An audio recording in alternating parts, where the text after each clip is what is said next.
Assalamualaikum warahmatullahi wabarakatuh. Ketemu lagi dengan pelajaran kimia.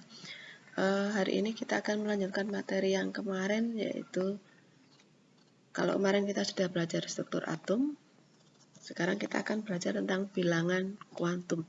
Di mana bilangan kuantum menurut teori atom mekanika gelombang adalah merupakan cara untuk bisa menemukan elektron dalam struktur atom.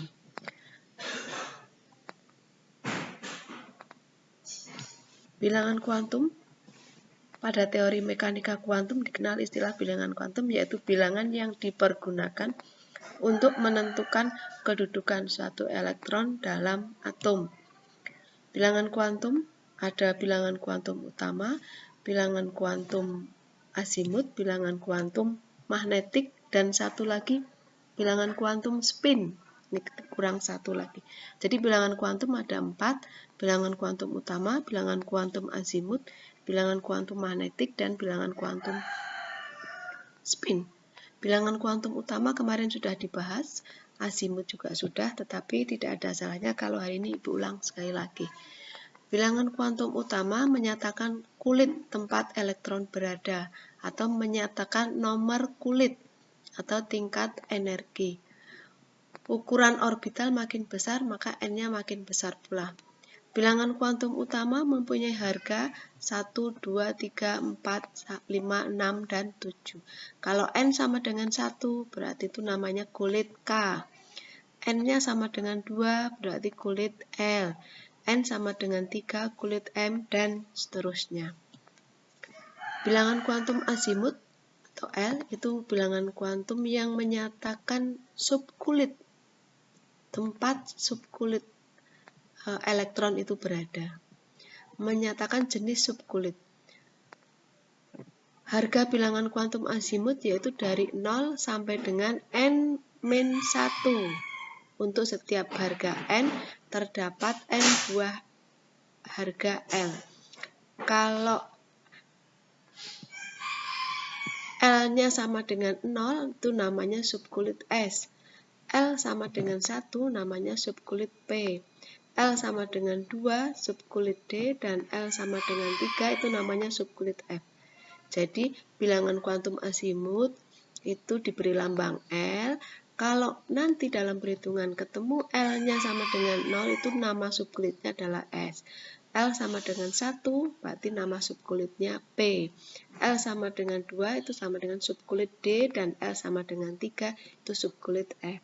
Contoh, elektron yang berada di N sama dengan 2, berarti nama kulitnya adalah L.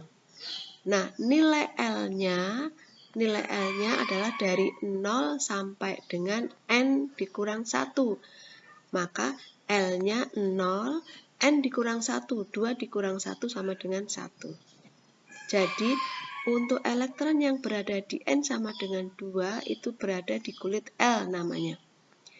Maka mempunyai L nilainya 0 dan 1. Nilai L sama dengan 0 itu namanya subkulit S, dan L sama dengan 1 namanya subkulit P. Begitu ya. Lagi, kalau N sama dengan 3, berarti namanya kulit M. Maka subkulitnya apa saja? L, subkulit L, itu dari 0, dimulai dari 0 sampai dengan N kurang 1. Karena N-nya 3, berarti dikurang 1, 2. Maka L-nya 0, 1, dan 2. L sama dengan 0, subkulit S. L sama dengan 1, subkulit P. Dan L sama dengan 2, subkulit D. Demikian untuk bilangan kuantum azimut. Bilangan kuantum magnetik menyatakan kedudukan. Yang ketiga adalah bilangan kuantum magnetik menyatakan kedudukan elektron pada suatu orbital. Orbital khusus, orientasi khusus dari orbital atau banyak orbital dalam tiap-tiap kulit. Harga M itu adalah bilangan bulat mulai dari negatif L sampai dengan positif L, termasuk 0. Contoh, kalau elektron yang berada di L sama dengan 0, maka M-nya 0.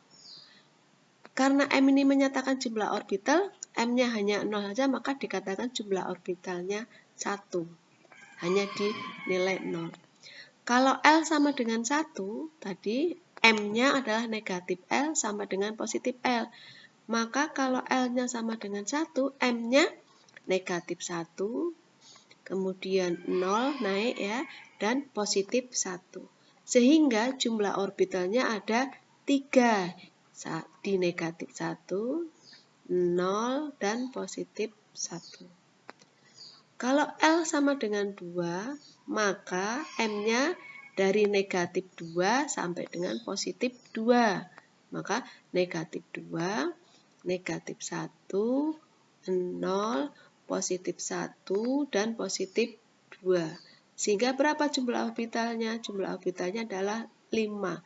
1, 2, 3, 4, 5. Maka jumlah orbitalnya 5. Lanjut, L sama dengan 3, maka M-nya sama dengan negatif 3 sampai dengan positif 3. Sesuai dengan rumus ya, negatif L sampai dengan positif L.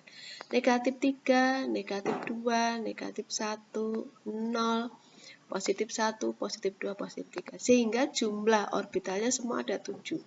1, 2, 3, 4, 5, 6, 7. L sama dengan 0 tadi namanya subkulit S. Jadi subkulit S hanya mempunyai satu orbital. L sama dengan 1 itu namanya subkulit P.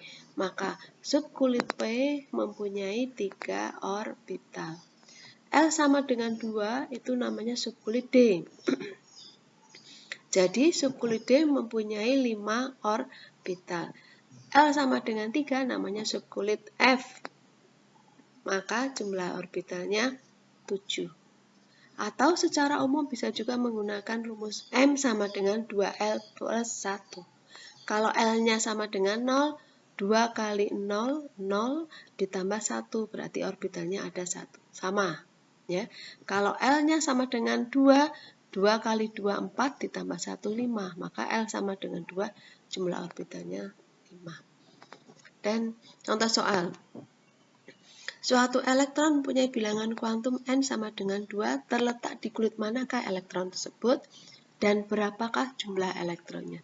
Karena di N sama dengan 2 berarti berada di kulit L. Kalau ditanyakan berapa jumlah orbitalnya, maka dihitung. N sama dengan 2 berarti nilai L-nya, orbitalnya adalah 0 dan 1. L sama dengan 0 itu subkulit S. Dan L sama dengan 1 itu subkulit P. Untuk jumlah subkulit L sama dengan 0, maka M-nya 1. Maka ada 1 orbital. Untuk subkulit P sama dengan L sama dengan 1, maka orbitalnya negatif 1, 0, positif 1. Jadi ada 3 orbital. Sehingga kita bisa jawab, elektron yang berada di kulit N sama dengan 2 berada di kulit L. Dan subkulitnya S dan P. Jumlah orbitalnya 1 dari S dan 3 dari P. Maka jumlah orbitalnya ada 4. Yang terakhir, bilangan kuantum spin. Bilangan kuantum spin menyatakan arah perputaran elektron pada sumbunya selama mengelilingi inti. Bilangan kuantum spin mempunyai harga hanya positif setengah dan negatif setengah. Mau elektron apa saja, kalau dia berpasangan maka positif setengah dengan negatif setengah. Positif setengah jika arah perputarannya berlawanan arah jarum jam, berarti berlawanan ke atas seperti ini, mutarnya ke kiri. Kalau yang setengah berarti putarnya ke kanan. Demikian untuk materi bilangan kuantum, mudah-mudahan bisa dipahami dan bermanfaat. Kalau ada yang belum jelas bisa ditanyakan secara japri lewat WA. Terima kasih. Assalamualaikum warahmatullahi wabarakatuh.